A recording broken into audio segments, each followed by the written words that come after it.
जिंदाबाद जिंदाबाद जय श्री राम जय दादा একটু চেপে যান হালকা হালকা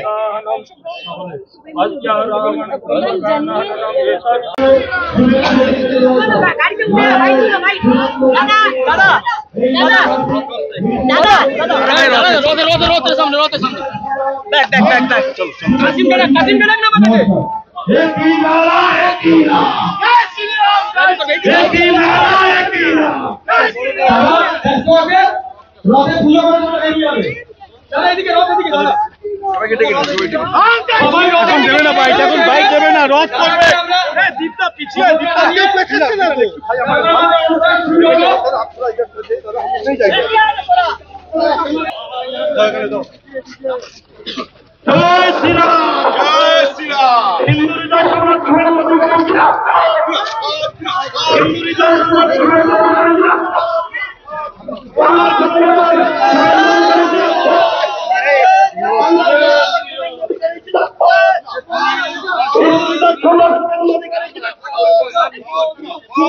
গ্যাং থাকে এর আগে র‍্যাগিং করে একটা গরিব বাড়ির ছাত্রকে মেরে ফেলার পরে যুব মোর্চার প্রতিবাদে আমি গেছিলাম।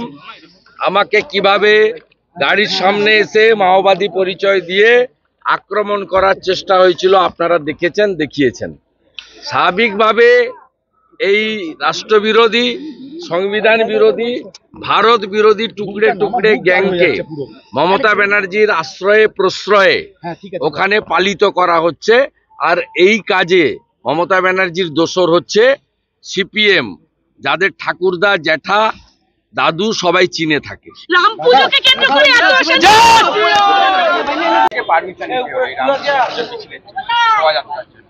আপনি দেখুন, পশ্চিমবঙ্গ ভারতবর্ষের ৮-১০টা রাজ্যের মতো নয়। পশ্চিমবঙ্গ একটা রাজ্য যেখানে আইনের শাসন চলে না, শাসকের আইন। তৃণমূলের যিনি সুপ্রিমো শাসক, তিনি উস্কানি দিচ্ছেন মানুষকে, যাতে রাম মন্দিরের যে আমাদের যে প্রসেশন বেরোবে, সেখানে গতবার আপনারা দেখেছেন এনআইএ তদন্ত হচ্ছে। এবারে আপনি দেখেছেন কোর্ট থেকে পারমিশন লাগছে। পরশুদিনে যাদবপুরে কালকে এই ঘটনা দেখেছেন। পরশুদিন শিব মন্দির ভাঙা হয়েছে বসিরহাটের মিনাখায়, সেখানে ইনজিওর্ড হয়েছে, হাসপাতালে ভর্তি, মৃত্যুর সঙ্গে পাঙ্গাল হচ্ছে একটা ছোট ছেলে। কেন? কি দোষ তাদের? তারা রাম নামের জয় শ্রীরাম বলছে, তারা মন্দিরে যাচ্ছে, তারা সনাতনী। এই দোষে কারুকে যদি কোনো সরকার, পুলিশ, প্রশাসন আঘাত করে, সেই রাজ্যের মানুষের ভবিষ্যৎ কি কল্পনা করতে পারে? তাই মানুষ ঠিক করে নিয়েছে আজকে রামের শাসন চলবে, সুশাসন চলবে, পেটে ভাত, মাথায় ছাদ, এবং রাজনীতি মুক্ত প্রশাসন, দুর্নীতি মুক্ত পুলিশ।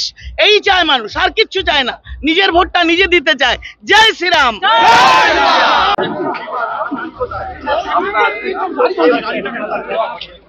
শুভেন্দু, যাদবপুরে রামনবমীর অনুমতি প্রত্যাহার করলো কর্তৃপক্ষ, কি বলবেন? যাদবপুর বিশ্ববিদ্যালয়ে রামনবমী অনুষ্ঠানে প্রত্যাহার করে সেকুয়ার মাকুর জোট, মমতার সিপিএম এর জোট। মাথা খারাপ।